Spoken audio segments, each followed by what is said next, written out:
Assalamualaikum warahmatullahi wabarakatuh. Perkenalkan, nama saya Andi Miranti dari kelas 11 IPA 2 asal sekolah MA Al-Mubarak DDI Tubaraka. Di sini saya akan menjelaskan tentang materi sejarah kebudayaan Islam yang mengenai tentang keruntuhan dinasti Abbasiyah.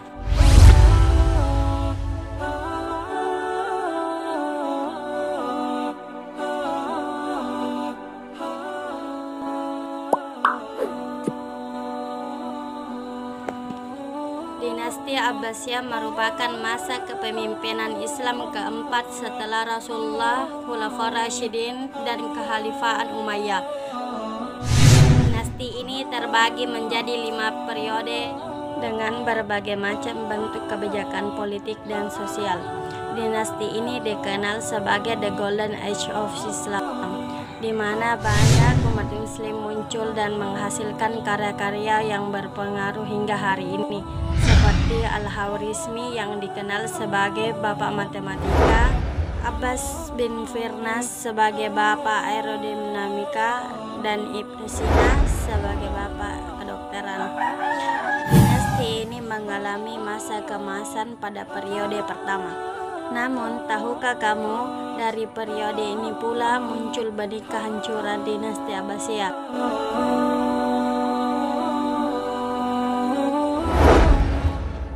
Periode pertama yang dipengaruhi oleh Arab Persia terjadi pada tahun 750 sampai 847 Masehi. Dimulai dari Khalifah Abu al-Abbas dengan julukan As-Saffah sampai kepemimpinan Khalifah Wasti bil Mustaqsim. Pada masa ini sudah banyak konflik yang terjadi, di antaranya konflik agama maupun kelas kesukuan. Pada masa pemerintahan Al-Bakmum pada tahun 833 Masehi didirikan kekuatan militer yang disokong oleh budak-budak Turki yang dikenal dengan nama Mamluk. Mereka dilatih membunuh, bahkan diberikan senjata. Kekuatan militer pada masa Al-Makmum diberikan dampak perubahan pemerintah dinasti Abbasiyah. Mamluk kemudian sedikit demi sedikit menguasai pemerintahan dinasti Abbasiyah dengan menandai periode kedua dinasti Abbasiyah, yaitu pada tahun 847 sampai 945 Masehi. Khalifah pertama pada periode ini adalah Al-Mutawakkil yang kemudian dibunuh oleh anaknya sendiri Al-Muqtasir karena hasutan tentara Turki Mamluk. Kematian Al-Mutawakkil menjadi akhir dari kekuatan Abbasiyah. Setelah itu pemerintahan dikuasai oleh politik orang-orang Turki, sehingga khalifah yang menjabat menjadi khalifah hanya dijadikan sebagai boneka. Setelah kekuasaan pusat dipegang oleh kekuasaan Turki, keluarga Bani Buwayhi yang merupakan sebuah keluarga Persia mulai mendekatkan diri ke pusat pemerintahan dengan cara menjadi penasehat, juru tulis, dan penolong khalifah. Hingga pada hayatnya, mereka mulai menguasai birokrasi dan kekuasaan di pemerintahan. Ini menandakan kekhalifahan Abbasiyah telah memasuki periode ketiga, yang mana kekuasaan Turki mulai digantikan dengan kekuasaan Bani Buwayhi atau Persia. Periode ketiga mulai dari tahun 945 sampai 1055 Masehi dengan khalifah pertama yaitu Al-Mustafi. Akhir periode ini sebenarnya hampir sama dengan kejatuhan pada periode pertama, di mana orang-orang Turki kembali menguasai pemerintahan Abbasiyah. Orang-orang Turki ini berasal dari Kesultanan Turki Saljuk, yang kemudian mengawali periode keempat dinasti Abbasiyah, yang dimulai dari Khalifah Al-Qaim sampai Khalifah An-Nasir. Kewibawaan dalam bidang agama pada masa ini dikembalikan, dan masa pemerintahan ini harus menjaga keutuhan dan keamanan untuk memperbendung paham Syiah dan mengembangkan manhaj Sunni yang dianut oleh mereka. Namun, kesalahan dari periode ini adalah memberlakukan ketidakadilan terhadap orang-orang Kristen yang hendak berziarah ke Yerusalem, seperti memberlakukan izin khusus bagi mereka yang ingin ke tanah sucinya. Mereka merasa menjadi kelas 2 dan menyimpan dendam terhadap kepemimpinan Islam pada masa itu. Kebencian ini menimbulkan Perang Salib pertama yang dimulai tahun 1095 Masehi hingga berlanjut sampai tahun 1291 Masehi.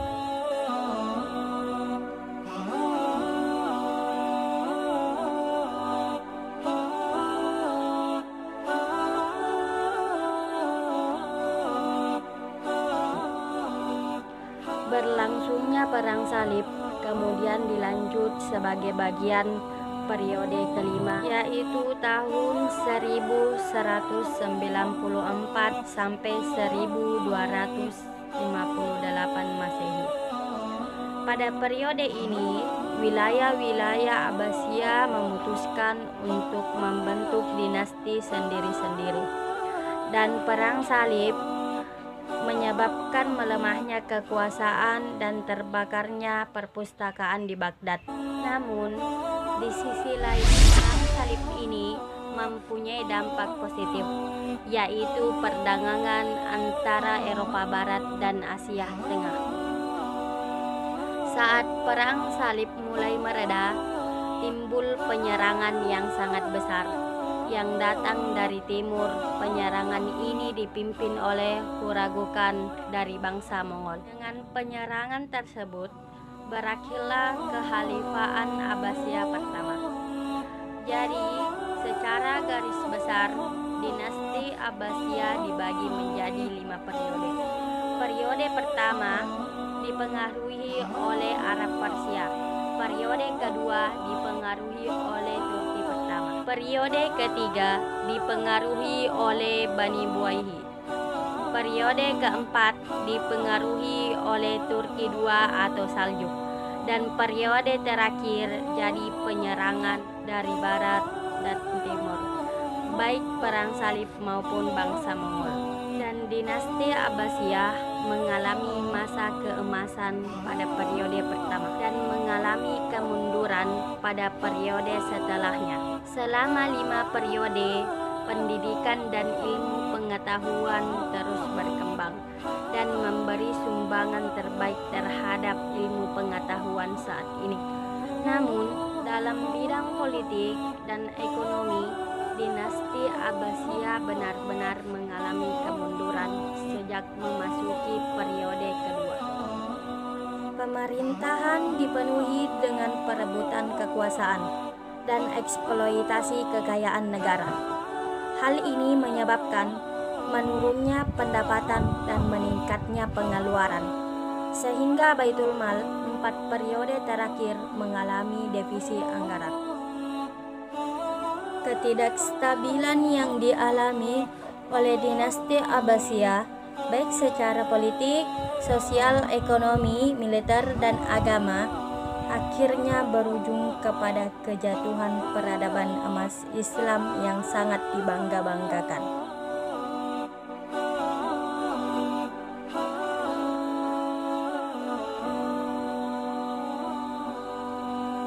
Jadi, itulah tadi proses keruntuhan dinasti Abbasiyah.